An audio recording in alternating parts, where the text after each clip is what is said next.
வாய் விட்டு சிரித்தால் நோய் விட்டு போகும். இதை ஒரு கூட்டத்தில் சொல்லி ஒருத்தன் ஓடி அந்த மறுநாள் என்னை கட்டி பிடிச்சிக்கணும். 100க்கு 100 உண்மை புலவரேன்னா. எதை வச்சு சொல்கிறேன், நேற்று வீட்டுக்குள்ளே உட்காந்து கடற்கடன்னு சிரிச்சா என் ஒய்ஃப் வெளியே போயிட்டான்னா. அவன் அதே விமராக்கிட்டான். அதனால் வாழ்களை எல்லாம் சார். இப்போ சில நேரங்களில் தம்பி கூட கேட்டாங்க, எப்படி பார்த்தா மகளிரை தாக்குறீங்க. வெளியில் வந்து தான் தாக்கம், ஏன்னா அவ்வளவும் உள்ளே வாங்கியிருக்கிறான்னு அர்த்தம். எந்த பெண்மணியாவது வீட்டுக்காரனுக்கு அவர் ஐயா பெரிய பெரிய கலெக்டராக இருக்கட்டும், டிஸ்ட்ரிக்ட் கலெக்டராக கூட இருப்பார், வீட்டுக்குள்ளே வந்ததே என்ன அப்படி என்ன இங்கே சத்தம் போடுற, அதெல்லாம் ஆஃபீஸோட வச்சுக்கோ உட்காரு, முடிஞ்சு போச்சு. அவர் கலெக்டரு என்னதான் அந்த ஒரு வார்த்தை கட்டுப்பட்டு உட்காந்துருப்பார். அதனால தான் கலெக்டர் ஓட்டுள்ள யாரையும் உள்ளே விடுறதில்லை.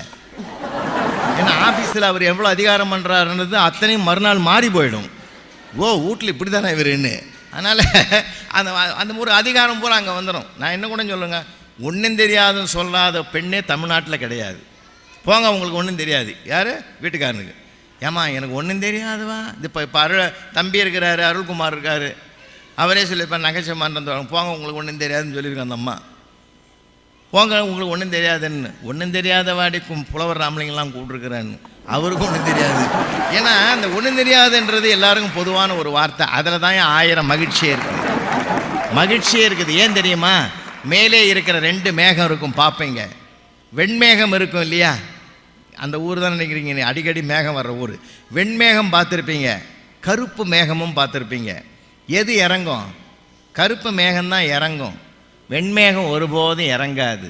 கருப்பு மேகம் இறங்கி வர்ற மேகம்தான் மழையை பெஞ்சு பூமியையே பூக்க வைக்கும், குலுங்க வைக்கும், செழிக்க வைக்கும். என்றால் வீட்டில் யார் இறங்கி வருகிறார்களோ அவர்கள்தான் குடும்பத்தில் மகிழ்ச்சியை பூக்க வைப்பவர்கள்.